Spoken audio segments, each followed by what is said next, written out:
নমস্কার, পুনর্জন আয়ুর্বেদা বাংলায় আপনাকে স্বাগত।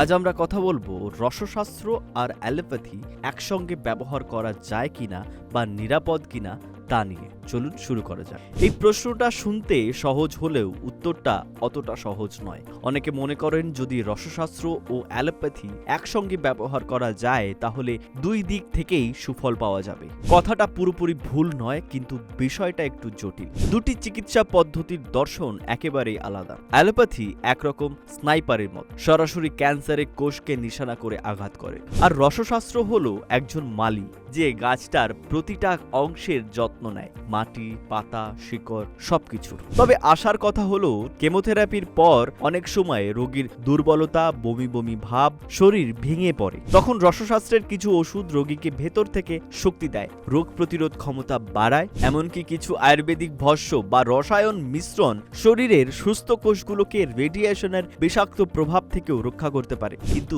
এখানেই একটা সাবধানতার জায়গা আছে। কিছু রসায়ন ওষুধে পারদ বা সীসার মতো ধাতু থাকে, সেগুলো যদি বিশুদ্ধভাবে তৈরি না হয় তাহলে শরীরের জন্য ক্ষতিকর হতে পারে। আপনি যদি এমন ওষুধ অ্যালোপ্যাথির সঙ্গে সেবন করতে শুরু করেন কোনো বিশেষজ্ঞ চিকিৎসকের পরামর্শ ছাড়াই, তাহলে শরীরের ভেতরে ওষুধ ভাঙার প্রক্রিয়ায় সমস্যা হতে পারে। এটা অনেকটা এমন আপনি দুই রকম রান্নার উপাদান একসঙ্গে মিশিয়ে ফেললেন, কিন্তু জানেন না কোনটা কোনটার সঙ্গে খাপ খায় আর কোনটা বিপরীত। এই কারণেই একজন চিকিৎসকের পরামর্শ নেওয়া খুব জরুরি, যিনি আয়ুর্বেদ এবং অ্যালোপ্যাথি দুই পদ্ধতি নিয়েই অগাধ জ্ঞান রাখেন। তিনি বুঝিয়ে বলবেন কিভাবে কোনটা ব্যবহার করলে উপকার হবে আর কোনটা ক্ষতি। ভিডিওটি ভালো লাগলে লাইক করুন, শেয়ার করুন, সাবস্ক্রাইব করুন পুনর্জন আয়ুর্বেদা বাংলা।